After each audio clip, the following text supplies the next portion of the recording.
Capítulo 421, Guilda das Penas Caóticas. Autor, Caleb Piccoli Camargo. Enquanto isso, no planeta Penas do Caos, Urhanshi, Liamei e Mingia andavam pelas ruas de uma imensa cidade. Apenas ela era maior que o supremo continente Xiang inteiro. As dimensões de um supremo continente variam dentro de uma certa faixa. Os menores possuem algo em torno de 50 milhões de milhas quadradas, enquanto os maiores atingiam números próximos de 300 a 350 milhões.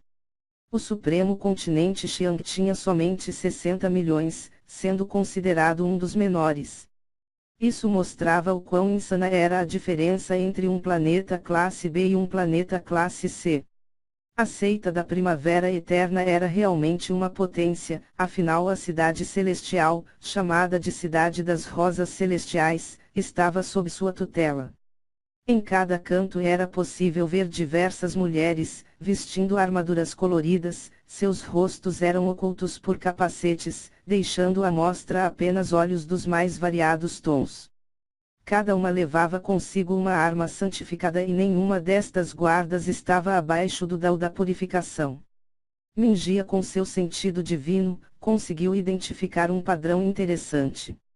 Para cada bairro da cidade, havia um grupo designado de 1000 guardiãs, 800 no véu da purificação, 100 no véu do esclarecimento, e 95 no véu lendário, com as 5 restantes estando no véu santo.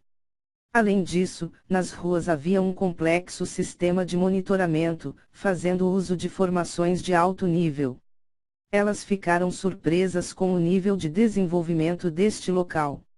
As pessoas viviam uma vida pacífica, mas era um fato que a cidade era ocupada por praticamente 95% de mulheres.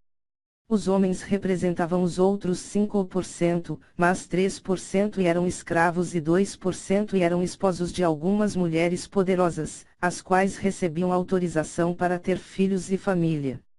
Não era que elas eram contra homens, muito pelo contrário, elas compreendiam a necessidade do sexo oposto na propagação da vida, bem como nos laços afetivos que eram criados de forma inevitável.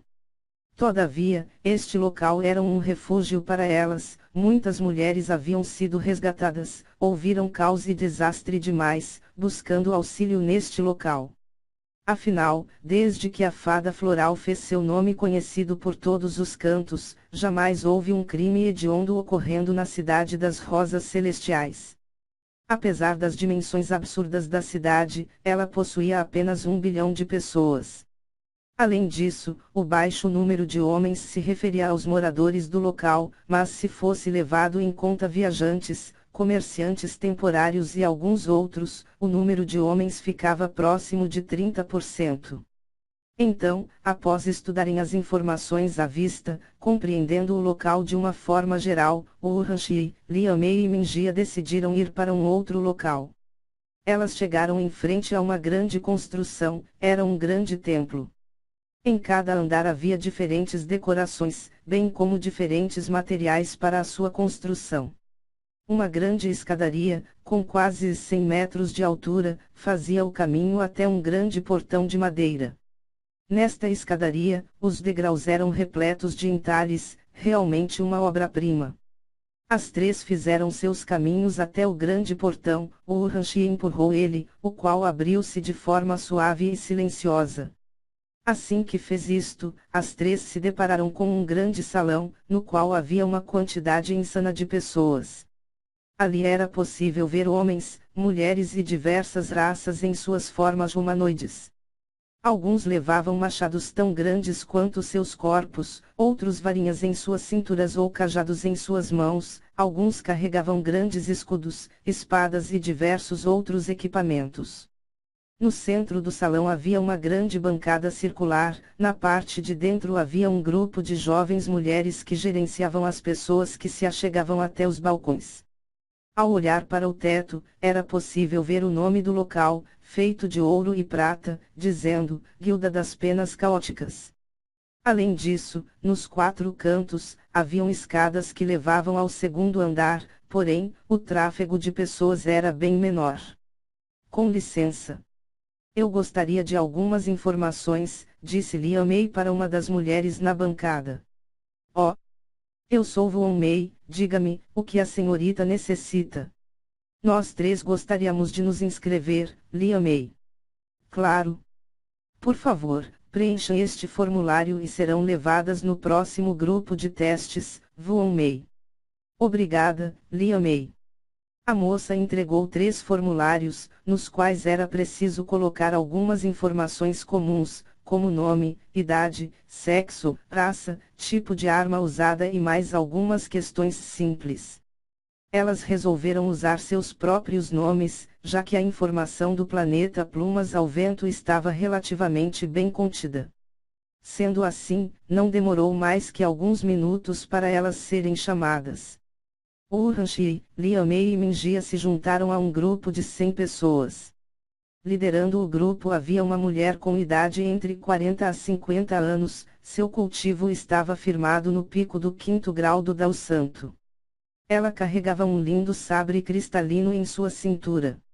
Minjia analisou a mulher e percebeu que ela era muito forte, mesmo usando seu sentido divino, ela não achou abertura nenhuma, era como se a senhora estivesse sempre em estado de alerta máximo. De qualquer forma, todos a seguiram. Ninguém ali estava surpreso pelo cultivo de Urhanshi, Liam May e Minjia, afinal era comum mulheres e homens usarem pílulas para frear o envelhecimento. Quanto mais elevado era um planeta, com cultivadores mais poderosos, mais comum era o número de pessoas com milênios de idade, aparentando ser jovens em seus 20, 30 ou 40 anos. No grupo havia mais 7 pessoas no Dao Santo, 5 humanos, 3 homens e 2 mulheres, e 2 feras mágicas, ambas com aparências femininas. Muito bem. Eu sou Jiu Liang. Serei responsável pelo teste de habilidade de cada um de vocês, disse ela assim que chegaram em frente a um grande portão de ferro. Ela estalou os dedos, o portão se abriu, revelando uma grande arena. Liang dividiu os 100 por cultivo, com cada grupo ocupando uma área específica. Primeiramente vou explicar o funcionamento da Guilda das Penas Caóticas. Nós somos uma organização nascida na seita da Primavera Eterna, todos os funcionários são mulheres da seita, com raras exceções. Nosso sistema é baseado em medalhas, ou seja, medalha de ferro, aço, bronze, prata, ouro, diamante. Após isso temos 3 classes especiais, chamadas de medalhas supremas, medalhas sagradas e medalhas divinas. Cada pessoa recebe um destes títulos, o qual dirá o número de missões que podem pegar, bem como o grau de dificuldade, recompensas e etc. Liang. Esta guilda era extremamente poderosa, já que era gerenciada diretamente pela Fada Floral, a cultivadora mais poderosa da Galáxia Leão.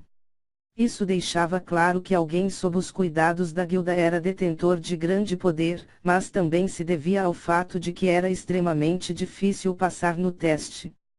Para medalhas de ferro, é preciso estar no Dao da Integração, medalhas de aço no Dao do Espírito, medalhas de bronze no Dao da Alma, prata no Dao da Purificação, ouro no Dao do Esclarecimento, diamante no Dao Lendário, medalhas supremas no Dao Santo, medalhas sagradas no Dao do Santo Rei e medalhas divinas no Dao do Supremo Santo. Porém, alguém de cultivo maior não pode tentar receber o título abaixo ou acima de seu cultivo, ou seja, ou você passa no seu nível ou não. Além disso, uma vez falhado no teste, uma nova tentativa só será permitida em 10 anos. Liang. As 3 ficaram surpresas, era realmente complicado. Era notável que adentrar na guilda não era algo simples, isso ficava evidente quando não se podia fazer uso de um cultivo maior para ter mais facilidade em passar nos testes abaixo. Além disso, todos sabiam que os testes eram extremos, mesmo se a pessoa fizesse o teste dentro do seu nível, a chance de sucesso era ínfima. Desde a criação da guilda, para cada 10.000 testados, em cada nível, apenas 50 passavam, isso dava uma taxa de aprovação igual a 0,5%. Além disso, os testes eram feitos uma vez a cada trimestre. Então, após explicar mais alguns detalhes, Jiuliang rapidamente moveu suas mãos, ativando um complexo sistema de formações. Ela vestia uma roupa rosa claro, no qual haviam diversas plantas bordadas em ouro e prata, seus cabelos negros caíam até pouco abaixo de seu ombro e seus lábios cor de cereja, atrelado aos seus lindos olhos violetas, a deixavam com uma beleza singular, apesar de sua aparência ter atingido a meia-idade. Preparem-se.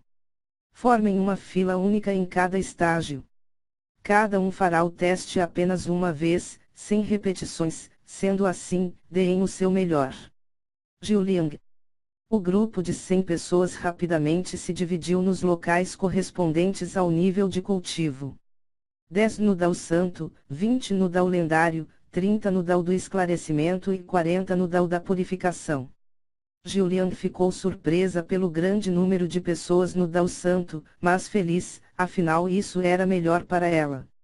A primeira etapa é medição de força. O objetivo de vocês é dar um soco neste dispositivo. Jiuliang. O dispositivo era adaptado para cada nível de cultivo. O funcionamento era simples, basicamente havia um eixo, no qual foram postos rodas imensas feitas de algum metal resistente e denso. No caso do teste para aqueles no Dao Santo, as rodas começavam pequenas, do tamanho de um prato e iam aumentando, até ficarem maiores que uma montanha. Porém, o menor disco já pesava algo em torno de 30 toneladas. O último pesava próximo de 1 bilhão de toneladas, algo realmente colossal. Podem começar! Gritou Jiuliang. O primeiro era um homem enorme, como um urso, em suas costas jazia um grande machado e suas roupas eram à base de peles, deixando com uma aparência pré-histórica e selvagem. Ele entrou em posição de ataque e concentrou toda a sua força muscular por um instante, liberando tudo em uma rotação conjunta de suas articulações, retirando um poder absurdamente explosivo, tão forte que seu soco quebrou dezenas de vezes a barreira do som. Muitas pessoas ficaram surpresas, diferente da aparência selvagem dele, era notável que ele possuía grande capacidade cognitiva, capaz de controlar com perfeição seus músculos e articulações, bem como seus nervos, calculando a força imposta em seu movimento, tudo isso de forma consciente e em décimos de segundo. O resultado foi uma onda de choque imensa. Assim que sua mão bateu no primeiro disco, ele disparou, deslizando no eixo e chocando-se com o segundo disco, que bateu no próximo e assim foi. Após algum tempo o movimento dos discos parou. Eles se moviam no sentido horizontal, como se fossem anéis em um dedo. Parabéns! Você conseguiu movimentar 15 discos. Jiuliang pegou uma ficha e anotou os resultados. O dispositivo no estágio do Dao Santo tinha 100 discos, mas movimentar 15 já era algo louvável. Juntando todos os discos, o peso total chegava próximo de 5 bilhões de toneladas, algo que jamais havia sido alcançado. Não só isso, mas mesmo a fada floral não tinha força suficiente para mover todo esse peso.